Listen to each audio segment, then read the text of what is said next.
ప్రేక్షకులకు నమస్కారం. వెహంగం వీక్షకులకు స్వాగతం. సమాచార శ్రవంతిని మీకు అందిస్తున్నది అశ్విని.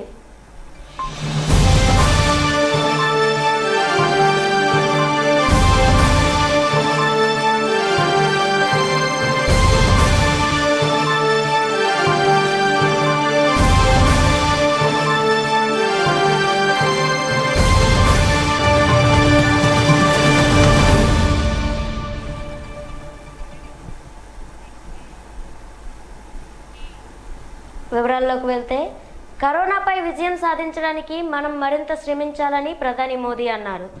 ఆదివారం ఆయన దేశ ప్రజలకు మన్ కీ బాత్ కార్యక్రమం ద్వారా సందేశం ఇచ్చారు. ప్రజలు ఇప్పుడు స్వదేశీ వస్తువులనే కొంటున్నారని ఆయన అన్నారు. కేంద్ర రాష్ట్ర ప్రభుత్వాలు వలస కూలీల కోసం పనిచేస్తున్నాయన్నారు. ఆత్మనిర్భర్ భారత్ దిశగా మనం అడుగులు వేస్తున్నామన్నారు. కరోనా సంక్షోభంలో బాగా ఇబ్బంది పడింది వలస కూలీలేనని మోదీ అన్నారు. निर्भर करता है।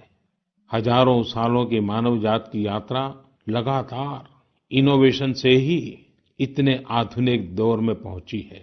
इसलिए इस महामारी पर जीत के लिए हमारी ये विशेष इनोवेशंस भी बहुत बड़ा आधार है। साथियों, कोरोना के खिलाफ लड़ाई का यह रास्ता लंबा है। एक ऐसी आपदा जिसका पूरी दुनिया के पास कोई इलाज ही नहीं है, जिसका कोई पहले का अनुभव भी नहीं है, तो ऐसे में नई नई चुनौतियां और उसके कारण परेशानियां हम अनुभव भी कर रहे हैं। ये दुनिया के हर कोरोना प्रभावित देश में हो रहा है और इसलिए भारत भी इससे अछूता नहीं है। हमारे देश में भी कोई वर्ग ऐसा नहीं है जो कठिनाई में न हो, परेशानी में न हो। और इस संकट की सबसे बड़ी चोट अगर किसी पर पड़ी है तो हमारे गरीब, मजदूर, श्रमिक वर्ग पर पड़ी है। उनकी तकलीफ, उनका दर्द, उनकी पीड़ा शब्दों में नहीं कही जा सकती। हम में से कौन ऐसा होगा जो उनकी और उनके परिवार की तकलीफों को अनुभव न कर रहा हो। हम सब मिलकर इस तकलीफ को, इस पीड़ा को बांटने का प्रयास कर रहे हैं। पूरा देश प्रयास कर रहा है। हमारे रेलवे के साथी दिन रात लगे हुए हैं। केंद्र हो, राज्य हो, स्थानीय स्वराज की संस्थाएं हो, हर कोई दिन रात मेहनत कर रहे हैं। जिस प्रकार रेलवे के कर्मचारी आज जुटे हुए हैं, जिसके श्रमिकों के बाहुबल में देश को नई ऊंचाई पर ले जाने का सामर्थ्य है, उस पूर्वी हिस्से का विकास बहुत आवश्यक है। पूर्वी भारत के विकास से ही देश का संतुलित आर्थिक विकास संभव है। देश ने जब मुझे सेवा का अवसर दिया, तभी से हमने पूर्वी भारत के विकास को प्राथमिकता दी है। मुझे संतोष है कि बीते वर्षों में इस दिशा में बहुत कुछ हुआ है और अब प्रवासी मजदूरों को देखते हुए बहुत कुछ नए कदम उठाना भी आवश्यक हो गया है और हम लगातार उस दिशा में आगे बढ़ रहे हैं। जैसे कहीं श्रमिकों की स्किल मैपिंग का काम हो रहा है, कहीं स्टार्टअप्स इस काम में जुटे हैं, कहीं माइग्रेशन कमीशन बनाने की बात हो रही है। इसके अलावा केंद्र सरकार ने अभी जो फैसले लिए हैं, उससे भी गांवों में रोजगार, स्वरोजगार, लघु उद्योगों से जुड़ी विशाल संभावनाएं खुली हैं। ये फैसले इन स्थितियों के समाधान के लिए हैं, आत्मनिर्भर भारत के लिए हैं। अगर हमारे गांव आत्मनिर्भर होते, हमारे कस्बे, हमारे जिले, हमारे राज्य आत्मनिर्भर होते, तो अनेक समस्याओं ने वो रूप नहीं लिया होता जिस रूप में वो आज हमारे सामने खड़ी है। लेकिन अंधेरे से रोशनी की ओर बढ़ना मानव स्वभाव है। तमाम चुनौतियों के बीच मुझे खुशी है कि आत्मनिर्भर भारत पर आज देश में व्यापक मंथन शुरू हुआ है। हमें इस लड़ाई को कमजोर नहीं होने देना है। हम लापरवाह हो जाएं, सावधानी छोड़ दें, ये कोई विकल्प नहीं है। कोरोना के खिलाफ लड़ाई अब भी उतनी ही गंभीर है। आपको, आपके परिवार को कोरोना से अभी भी उतना ही गंभीर खतरा हो सकता है। हमें हर इंसान की जिंदगी को बचाना है। इसलिए 2 गज की दूरी, चेहरे पर मास्क, हाथों को धोना, इन सब सावधानियों का वैसे ही पालन करते रहना है जैसे अभी तक करते आए हैं। मुझे पूरा विश्वास है कि आप अपने लिए, अपनों के लिए, अपने देश के लिए ये सावधानी जरूर रखेंगे। इसी विश्वास के साथ आपके उत्तम स्वास्थ्य के लिए मेरी हार्दिक शुभकामनाएं हैं। अगले महीने फिर एक बार मन की बात अनेक नए विषयों के साथ जरूर करेंगे।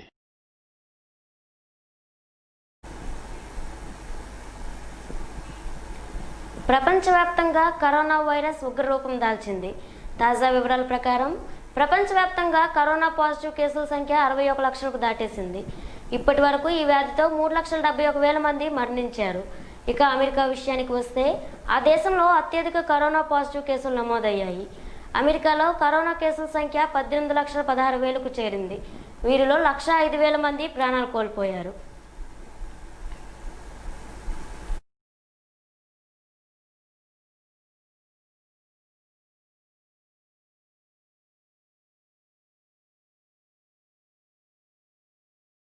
దేశంలో నమోదవుతున్న కరోనా కేసుల సంఖ్య కొత్త రికార్డులు సృష్టిస్తుంది. గత 24 గంటల్లో కొత్తగా 8,380 కేసులు నమోదయ్యాయని కేంద్ర ఆరోగ్య శాఖ ఆదివారం ప్రకటించింది. దీంతో మొత్తం కేసుల సంఖ్య 1.82 లక్షలకు చేరుకుంది. కొత్తగా 193 కరోనా మరణాలు సంభవించడంతో మొత్తం మరణాల సంఖ్య 5,000 మార్కు దాటింది. అయితే భారత్లో కరోనాను తరిమికొట్టేందుకు మోడీ ప్రభుత్వం పలు సడలింపులు ఇస్తూ లాక్డౌన్ను జూన్ 30 వరకు పొడిగించింది.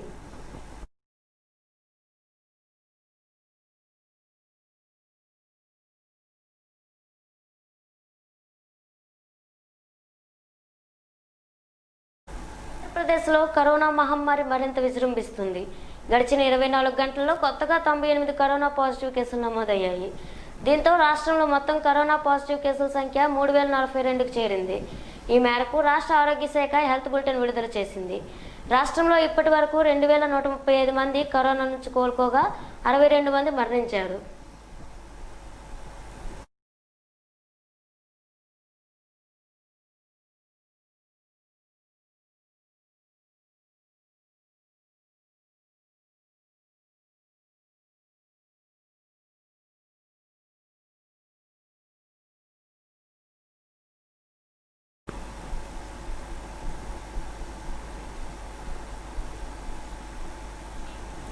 తెలంగాణ రాష్ట్రం పల్వంచ, కొత్తగూడెం, భద్రాచలం పట్టణాల నుంచి విజయవాడకు అనధికారికంగా తరలిస్తున్న బంగారం, వెండి, నగదును పోలీసులు స్వాధీనం చేసుకున్నారు.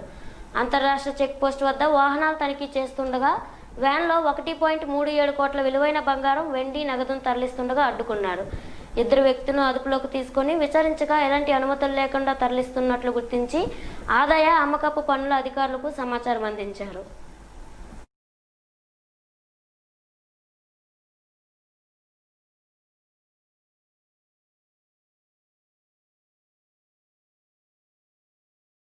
ఆంధ్రాకు అక్రమంగా మద్యాన్ని రవాణా చేస్తున్న ముఠా కృష్ణా జిల్లా జీ కొండూరు వద్ద పోలీసులకు చిక్కింది. మద్యం మాఫియాపై దృష్టి పెట్టిన పోలీసులు అంతర్రాష్ట్ర సరిహద్దుల వద్ద వాహన తనిఖీలు నిర్వహించారు. తెలంగాణ నుండి ఆంధ్రాకు అక్రమంగా మద్యాన్ని తరలిస్తున్న 522 మద్యం బాటిళ్లను, 9 వాహనాలను సీజ్ చేసి 12 మంది వ్యక్తులపై కేసు నమోదు చేసినట్లు డీఎస్పీ శ్రీనివాసులు తెలిపారు. అంతర్రాష్ట్ర చెక్ పోస్టు సమీప ప్రాంతాలలో తెలంగాణ రాష్ట్రం నుండి అక్రమంగా రవాణా చేస్తూ ఉన్నటువంటి మద్యాన్ని రవాణా చేస్తున్నటువంటి 12 మంది వ్యక్తులని అరెస్ట్ చేసి వారి వద్ద నుండి 9 వాహనములను సీజ్ చేసి 522 మద్యం బాటిల్స్ను జీ కొండూరు పోలీస్ స్టేషన్లో స్వాధీనం చేసుకోవడం జరిగింది.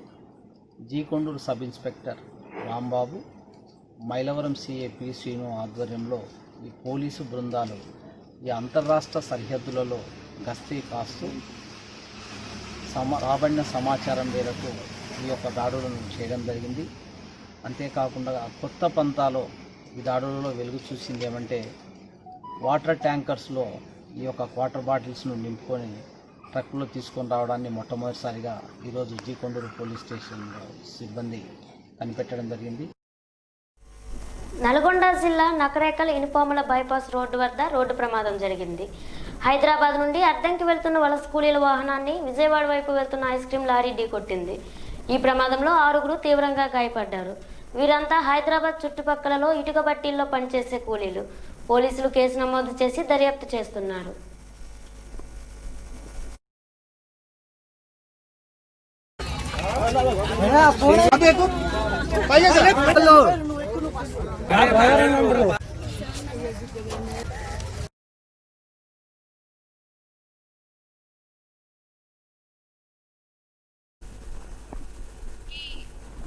మరో బులెటిన్లో మళ్ళీ కలుద్దాం. చూస్తూనే ఉండండి విహంగం టీవీ. నిశిత పరిశీలన, నిజమైన సమాచారం కోసం. నమస్కారం.